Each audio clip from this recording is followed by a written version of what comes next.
Bonjour, bienvenue sur ce tutoriel d'explication du mur virtuel Padlet, qui est une application Web 2 qui permet de renseigner un mur blanc qu'on vous offre. C'est le titre d'ailleurs, nous vous donnons un mur blanc, vous mettez ce que vous voulez dessus, où vous voulez, c'est simple mais efficace. C'est une entreprise qui est située aux États-Unis, en Californie. On va donc montrer avec ce tutoriel comment on peut l'utiliser avec les élèves. Alors, à l'instar de beaucoup d'applications sur le web, il faut créer d'abord un compte. Donc, on va cliquer sur connexion. Et là, il faut renseigner donc son email, son mot de passe et se connecter. Ce qu'on fait tout de suite. Et on va arriver sur l'interface principale qui est toujours la même en apparence, sauf que est apparu ici en haut à droite différents éléments que nous allons maintenant détailler. On va se mettre dans la position de quelqu'un qui veut créer un mur pour ses élèves. On va tout de suite aller sur le plus qui nous indique par un petit pop-up qu'on peut créer donc un mur. Le mur est créé de manière instantanée et nous allons maintenant voir dans quelle mesure Padlet a un avantage sur ses concurrents dans nos pratiques de classe avec nos élèves.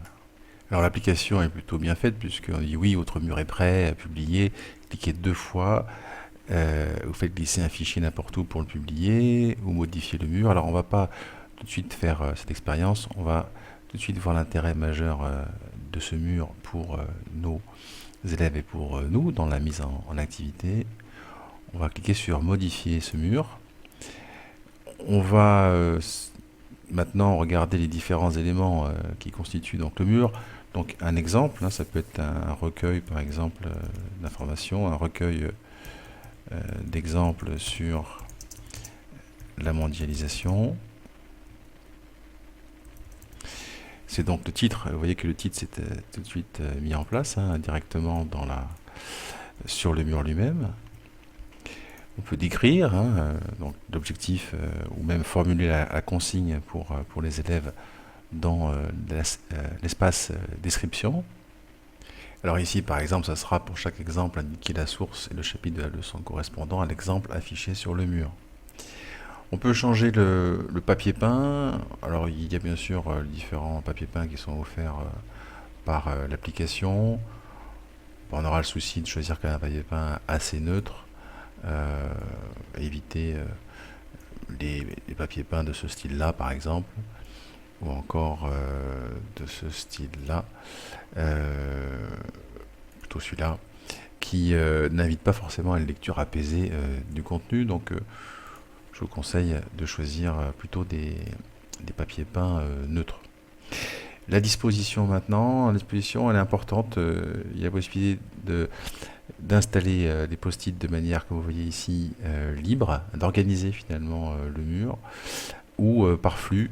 On se retrouve avec un truc plus classique qui est donc l'empilement de manière antéchronologique des interventions des élèves sur le mur. Moi je préfère finalement celui-là avec des classes de seconde ou de première, et plutôt celui qui est libre avec des classes de terminale qui sont peut-être plus à même d'orienter de construire le mur de manière raisonnée. Mais bon, l'un ou l'autre est bien sûr possible. Quand même par défaut, je mettrais plutôt celui-là. Deuxième aspect, quatrième aspect, la vie privée.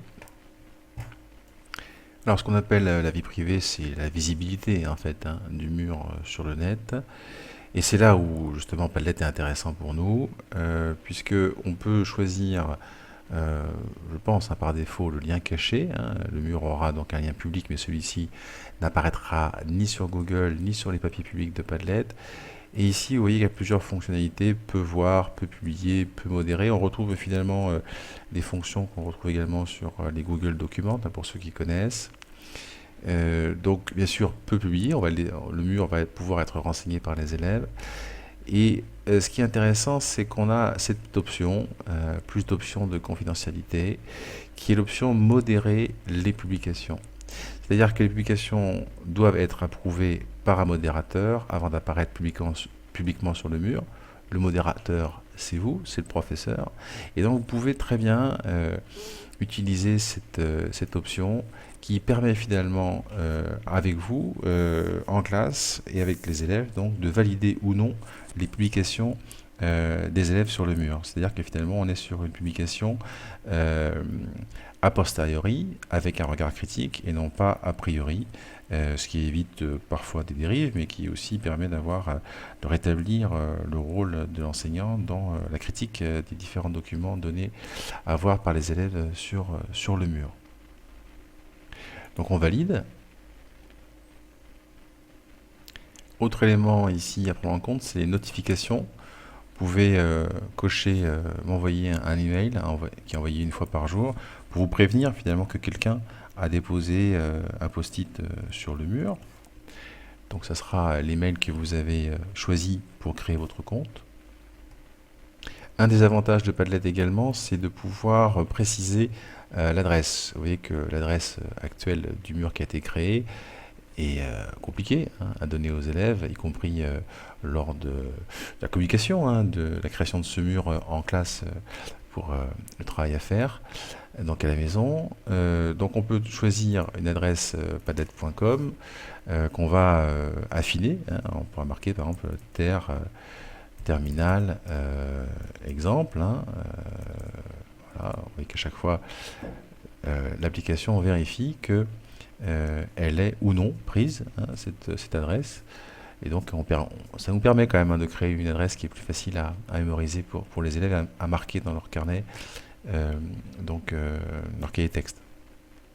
Bon, enfin, à tout moment, si vous souhaitez, vous pouvez supprimer bien sûr le mur que vous avez créé si vous n'êtes pas content et en refaire un autre.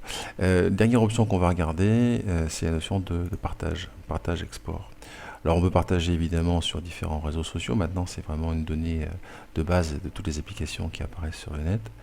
On peut exporter une image du mur en PDF également. Ça marche pas toujours très bien, mais c'est intéressant quand ça fonctionne, puisqu'on peut très bien donner par exemple le mur sous forme de fichier PDF via courrier électronique aux élèves comme support finalement du cours, support additionnel au cours. C'est ce qu'on fait notamment en terminale.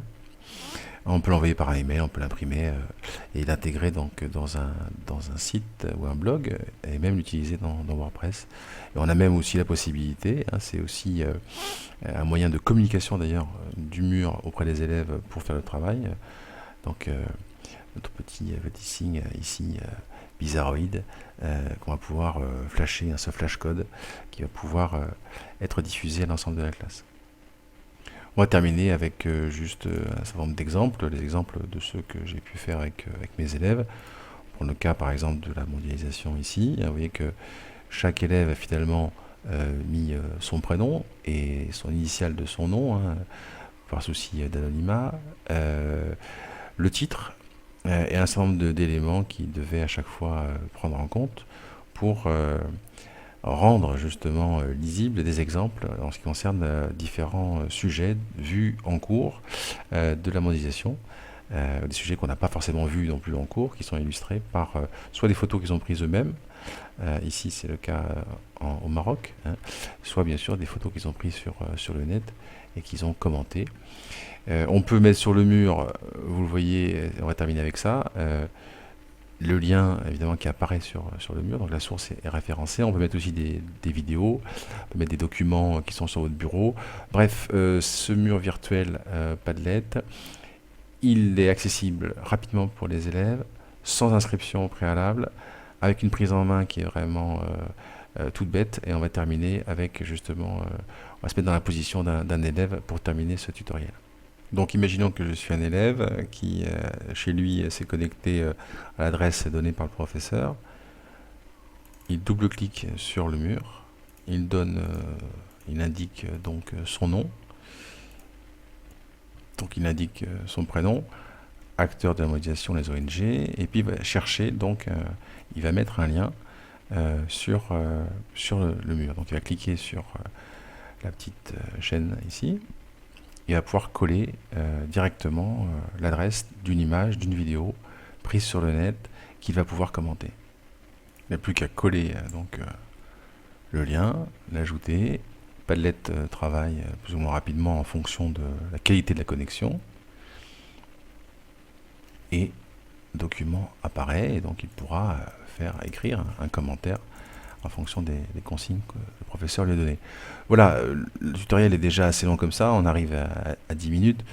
J'espère que vous avez bien saisi l'intérêt de cet outil dans un dialogue raisonné et pédagogique avec les élèves autour de l'identification de la source des différents exemples pris pour un cours.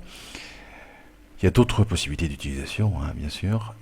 C'est à vous de les créer et de les provoquer. Je terminerai avec, par exemple, un exemple d'une collègue qui a fait un recueil de témoignages après une sortie pédagogique. Finalement, une page web collaborative suite à une sortie pédagogique. Il y en a bien d'autres. Bonne utilisation de Padlet et à bientôt pour d'autres tutoriels